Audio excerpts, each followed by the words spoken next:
ഇലക്ട്രോസ്റ്റാറ്റിക്സിലെ വളരെ പ്രധാനപ്പെട്ട ഒരു ടോപ്പിക്കാണ് റീഡിസ്ട്രിബ്യൂഷൻ ഓഫ് ചാർജ്.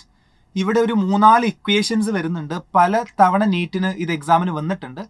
അപ്പോൾ ഞാനിത് ഷോർട്ട് നോട്ട് പോലെ ഇവിടെയുള്ള എല്ലാ ഇക്വേഷൻസും എഴുതി തരാം. അപ്പോൾ ഇവിടുന്ന് ക്വസ്റ്റ്യൻ വരാനുള്ള പ്രോബബിലിറ്റി വളരെ കൂടുതലാണ്. അപ്പോൾ എന്താണ് റീഡിസ്ട്രിബ്യൂഷൻ ഓഫ് ചാർജ് നോക്കാം. എൻ്റെ കയ്യിൽ 2 സ്ഫിയേഴ്സ് ഉണ്ടായിരുന്നു. ഇതിലെ കപ്പാസിറ്റൻസ് C1, ഇത് C2, charge Q1, Q2, potential V1, V2, radius എന്താണ് R1, R2. നമ്മൾ ചെയ്ത കാര്യം ഈ 2 പേരെയും നമ്മൾ ഒരു വയർ വെച്ചിട്ട് എന്ത് ചെയ്തു, കണക്ട് ചെയ്തു.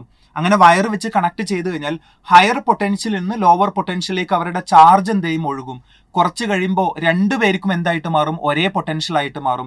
ഹയർ പൊട്ടൻഷ്യലിൽ നിന്ന് ലോവർ പൊട്ടൻഷ്യലിലേക്ക് ചാർജ് ഒഴുകും till their potential become same. കുറച്ച് കഴിഞ്ഞാൽ 2 പേരുടെയും പൊട്ടൻഷ്യൽ എന്തായിട്ട് മാറും, ഈക്വൽ ആയിട്ട് മാറും.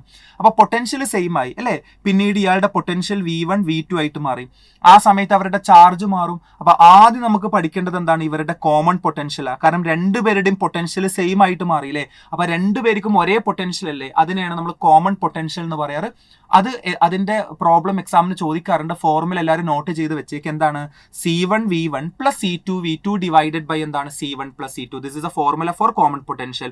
C1 ആദ്യത്തെ ആളുടെ കപ്പാസിറ്റൻസ്, ഇത് ആദ്യത്തെ ആളുടെ potential. Similarly C2 V2 divided by C1 plus C2. പക്ഷെ അവരുടെ ചാർജ് മാറും അല്ലെ. ആദ്യം ഇതിന്റെ ചാർജ് Q1 Q2 ആണ്. വയർ വെച്ച് കണക്ട് ചെയ്ത് കഴിഞ്ഞാൽ അവരുടെ ചാർജ് മാറും.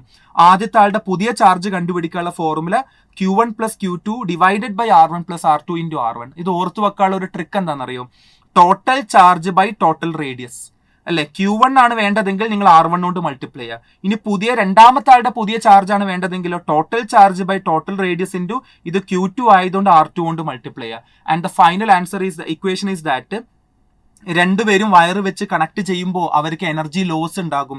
കാരണം ഇവിടെ കുറച്ച് എനർജി ഹീറ്റ് ആയിട്ട് പുറത്തേക്ക് വേസ്റ്റ് ചെയ്ത് പോകും. അതുകൊണ്ട് ചാർജിങ്ങിന് ശേഷം കുറച്ച് എനർജി ലോസ് ഉണ്ടാകും. ആ എനർജി ലോസ് കണ്ടുപിടിക്കാനുള്ള ഫോർമുലയും നിങ്ങളൊന്ന് എഴുതി വെക്കണം. C1 C2 divided by 2 into C1 plus C2 into V1 minus V2 whole square. നേരെ സബ്സ്റ്റിറ്റ്യൂട്ട് ചെയ്ത് കഴിഞ്ഞാൽ കറക്റ്റ് ആയിട്ട് ഉത്തരം കിട്ടും.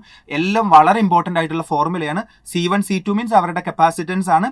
V1 V2 എന്ന് പറയുമ്പോൾ എന്താണ്, അവരുടെ പൊട്ടൻഷ്യൽ ആണ്. അപ്പോൾ ഇത്രയും ഇക്വേഷൻസ് നിർബന്ധമായിട്ട് നിങ്ങൾ മനസ്സിലാക്കണം.